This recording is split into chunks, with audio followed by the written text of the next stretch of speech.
दो बहनें हैं और बहुत ज़्यादा पीटीआई के डिफेंस में आगे जाती हैं और बहुत ज़्यादा बोलती हैं। आप लोगों की वजह से सोशल मीडिया पे काफ़ी चर्चा रहता है। क्योंकि उनसे मैनेज नहीं किया जा रहा है। कम से कम अगर आप चाहते हैं कि मुल्क वहाँ तक ना पहुँचे, 10 अप्रैल को पूरी आवाम सड़कों के ऊपर थी। एक्सपीरियंस ज़्यादा तो नहीं हो गया, ओवर एक्सपीरियंस हाँ, ज़्यादा हो गया ना, तजुर्बा ज़्यादा हो गया।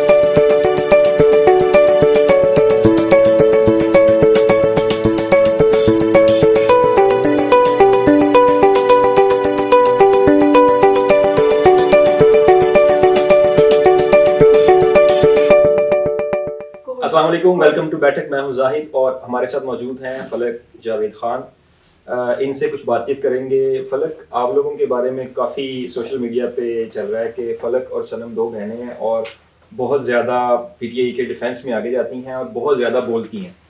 तो ये चीज़ कहाँ से आई है? आपकी फैमिली में ये विरासत में मिला आपको या ये आपने कहाँ से सीखा है?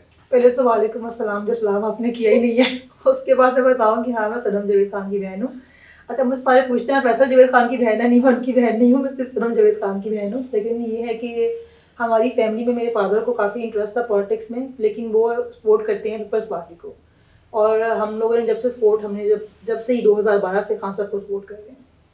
तो सारी की सारी फैमिली पीटीआई को सपोर्ट करती है कि किसी और पार्टी के सपोर्टर भी मौजूद है फैमिली में? नहीं, इसे मेरे फादर जो हैं वो सपोर्ट करते हैं इसको, पीपल्स पार्टी को। अभी तक वो उनके जाला भुट्टो जिंदा उनका अभी तक। बाकी हम सारे जो हैं, इवन मेरे जो हस्बैंड है और जो जहाँ पे मेरी शादी हुई है, मेरे इन लॉ सारे जो हैं वो सब सपोर्ट करते हैं पीटीआई को। तो यानी आपके वालिद मोहतरम ने पीपल्स पार्टी को जिंदा रखा हुआ है पंजाब में? उन्होंने भुट्टो को जिंदा रखा है पंजाब में। तो बहुत मतलब सोशल मीडिया पे बड़ी एक्टिव हैं आप दोनों माशाल्लाह। और ख़वातीन में ये ख़ास तौर पे पाया जाता है कि पॉलिटिकल अवेयरनेस इतनी नहीं है पाकिस्तान की हद तक अगर देखा जाए, तो अब आना शुरू हुई है। तो आप लोगों ने इसको रिवाइव किया एक किस्म का, आप लोगों की वजह से सोशल मीडिया पे काफ़ी चर्चा रहता है। तो घर में भी ऐसे ही है या ये सिर्फ बाहर ही होता है? एक्चुअली ये है कि पहले बेनज़ीर भी खातून ही थी, एज अ लड़ती इलेक्शन बहुत ज़्यादा, लेकिन ये दो पार्टीज आती थी, पीपल्स पार्टी या नून लीग, या फिर तीसरी एक पार्टी जो वैसे रजिस्टर्ड नहीं है लेकिन आती वो तीसरी पार्टी थी हुकूमत में हमेशा। लेकिन ये है कि अभी खान साहब के आने के बाद ना फैमिलीज़ का इंटरेस्ट बहुत ज़्यादा डेवलप हुआ है पॉलिटिक्स के अंदर। क्या ख़वातीन क्या बच्चे सारे जो हैं बहुत इंटरेस्ट लेते हैं पॉलिटिक्स में। तो ये है कि अब चेंज सा आया है टाइम के साथ।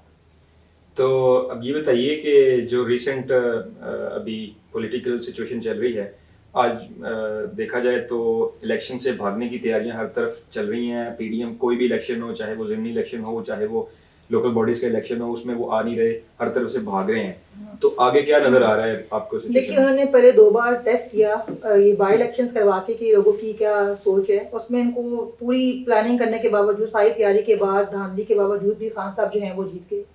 और अक्सर से जीते हैं, काफ़ी ज़्यादा वोट लेके जीते हैं, सारी सीट उनको मिली हैं बेसिकली। तो उनको नज़र आ गया कि हम चाहेंगी तो इलेक्शन जो है मैनेज नहीं कर सकते, क्योंकि उनसे मैनेज नहीं किया जा रहा है, इसलिए फिर वो इलेक्शन में जा भी नहीं रहे हैं। उनको पता है कि 13 पार्टीज मिल भी जाएंगी, पूरा सिस्टम मिल भी जाएगा, तो जो इस वक्त खान साहब के साथ सपोर्ट है ना आवाम की, उसका ये मुकाबला नहीं कर सकते हैं, इसलिए ये भाग रहे हैं इलेक्शन से। और अभी जैसे आज भी भाग गए हैं, देखिए आप। और दूसरा ये है कि अभी टेक्नोक्रेट्स के सेटअप की बात हो रही है, जिसकी ना तो आइन में कोई प्रोविजन है और ना इस तरह का कोई सेटअप लाया जा सकता है। और उसको लाने की, और ना सिर्फ लाने की बल्कि उसको प्रोलॉन्ग करने की बातें हो रही हैं कि उसको एक लंबे अरसे तक चलाया जाए और मुश्किल फैसले टेक्नोक्रेट्स के जरिए किए जाए। लेकिन जो 8 माह पाकिस्तान के अंदर हुआ है ना, उसकी भी कानून और आइन में गुंजाइश तो नहीं थी, मगर ये कर तो रहे हैं। और इनके ये तो कोई भी काम कानून और आइन के मुताबिक कर ही नहीं रहे ना आजकल। और टेक्नोक्रेट्स का तो ये मसला है कि जहाँ पहले फ्लाई मखलूक चला रहे थे, आप एक बार टेक्नोक्रेट भी चला के देख लें, क्योंकि वैसे आवाम कबूल तो नहीं करेगी, क्योंकि आवाम जो है ये तजर्बे जो कर रहे हैं 8 माह से मुल्क के साथ, मुल्क का तो उन्होंने दिवालिया निकाल दिया है। एक आम आदमी को रोजगार नहीं मिल रहा, बेरोजगारी बढ़ती जा रही है, फैक्ट्रियाँ कारखाने बंद हो रही है, पाकिस्तान के अंदर इन्वेस्टमेंट नहीं आ रही है। आपके पास डॉलर इतने नहीं है कि आप जो है, जो आपकी इंपोर्ट फंसी हुई है, आप उसको जो है निकलवा सके वहाँ से।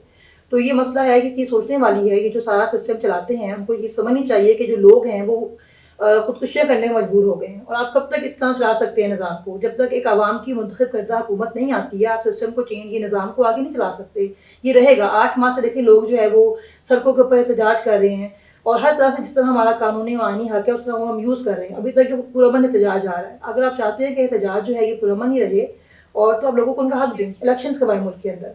क्योंकि आगे क्या होगा कि जब लोगों को अभी तो देखिए जिस तरह बेरोजगारी बढ़ती जा रही है, जब लोगों के बच्चे फाकों से मरेंगे तो फिर वही हाल होगा जो श्रीलंका में आपका हाल हुआ था। तो कम से कम अगर आप चाहते हैं कि मुल्क वहां तक ना पहुंचे, तो फिर आप इलेक्शंस करवाएं मुल्क के अंदर। और जो एक अनसर्टेनिटी की एक फिजा कायम है, जिसकी वजह से ना सिर्फ स्टॉक मार्केट बार बार क्रैश जी। करती है और मार्केट के अंदर बहुत ही बुरी हम्म। सिचुएशन आती है, उसको भी आपके ख्याल में मेरे ख्याल में खत्म करने के लिए जी क्या यही है कि सिर्फ और सिर्फ इलेक्शन या उसके अलावा भी कोई अनसर्टेनिटी खत्म नहीं, करने का? देखिए इलेक्शन ही है उसका हल वाहिद हल जब अवाम की मर्जी से अवाम की सपोर्ट से एक हुकूमत मुंतखब होगी तो जो बाहर से आपकी इन्वेस्टमेंट आती है, जो आपके इन्वेस्टर्स हैं, उनका आप पे ट्रस्ट डेवलप होगा ना। अभी तो देखिए लोगों को पता ही नहीं है कि कौन हुकूमत चला रहा है। अभी आप देखिए मोदी का आप सुन लें, जो उन्होंने स्टेटमेंट थोड़े से पहले दी थी कि कोई जानता ही नहीं कि पाकिस्तान में बात किससे करनी है, मतलब एस्टेब्लिशमेंट से बात करनी है या जो पाकिस्तान की हुकूमत है उससे आपने बात करनी है। इसलिए क्योंकि अभी बाहर भी बेयकीनी है, आपके मुल्क के अंदर भी बेयकीनी है, जो आपके ओवरसीज हैं वो भी आपके मुल्क में इन्वेस्टमेंट अब नहीं भेज रहे हैं। हर चीज़ के प्राइस, जो प्रॉपर्टी के प्राइस है वो गिर गए हैं, कारोबार लोगों के तबाह हो गए हैं। इसका हल कब होगा, कब लोगों को यकीन आएगा, जब अवाम की मुतहब करदा हुकूमत आएगी। और लोन लेने के लिए भी अगर ये बाहर जाते हैं जाते तो हैं वो तो भी एग्जैक्टली वो वो कहते हैं सारे ऐसी के भी सारे गवर्नमेंट लेके जिस पे ट्रस्ट हो अवाम का। तो अभी कोई भी हम पे ट्रस्ट बेसिकली नहीं कर रहा। ये इश्यूज जो खत्म तभी होंगे जब आप इलेक्शंस करवाएंगे, मुल्क के अंदर आम इंतखाबात होंगे और अवाम की मुंतखब करदा जो है हुकूमत आगे आएगी। उसके बगैर पॉसिबल नहीं तो है। Do you see elections in near future, या अभी आप समझती हैं कि ऐसे ही देखिए चलता ये जो रहेगा? अभी हाल मुल्क का कर दिया है ना, इनको इलेक्शन बहुत पहले करवा देने चाहिए थे, लेकिन जो जिस तरह ये हरकतें कर रहे हैं उससे लगता नहीं कि इलेक्शन करवाएंगे। इनको सिर्फ डर इमरान खान का ही है। इनको पता है कि खान साहब अगर वापस आते हैं तो इन जो भी इन्होंने चेंजेस करवाई हैं कानून के अंदर, आइन के अंदर, वो सारी रिवर्स हो जाएंगी। और क्योंकि खाली एक बंदे का काम तो नहीं था ना, जो होगा ये जो पाकिस्तान के अंदर 8 माह से हो रहा है, काफ़ी लोग इसमें पकड़े जाएंगे और उस चीज़ से बचने के लिए ये इलेक्शन नहीं करवाना चाहते। अच्छा, आखिरी सवाल बहुत ही क्रिटिकल क्वेश्चन है, मुझे ये बताइए कि आज जो इनका ख्याल है वो ये है कि 6 महीने बाद, साल बाद खान साहब की पॉपुलैरिटी बहुत कम हो जाएगी तो हम उस वक्त इलेक्शन करवा देंगे। डू यू थिंक कि खान साहब की पॉपुलैरिटी कभी कम हो सकती है? लेकिन जब इन्हीं को थी ना गलत इत्तलाई दी कि खान साहब की पॉपुलैरिटी खत्म हो गई है तो उनको निकाल दें हुकूमत से, तो क्या हुआ जब 9 अप्रैल को निकाला गया, 10 अप्रैल को पूरी आवाम सड़कों के ऊपर सड़कों थी। के ऊपर। ठीक है, और हर डे जिस तरह गुजरता जा रहा है खान साहब की तो बढ़ती जा रही है मकबूलियत। उनको तो कोई नुकसान नहीं है, इलेक्शन साहब अभी करवाएं बाद में करवाएंगे, जीतना तो खान साहब नहीं है। नुकसान तो इन लोगों का है जिन्होंने अपनी खत्म कर ली सियासत भी और खत्म कर ली अपनी इज्जत और भी। नुकसान पाकिस्तान के अवाम का भी। पाकिस्तान का देखिए, पाकिस्तान को दिवालिया कर दिया ना, लेकिन जिनकी बहुत इज्जत थी, जो अपने आप को बहुत मुकद्दस कहते थे, उनकी कहाँ गई इज्जत।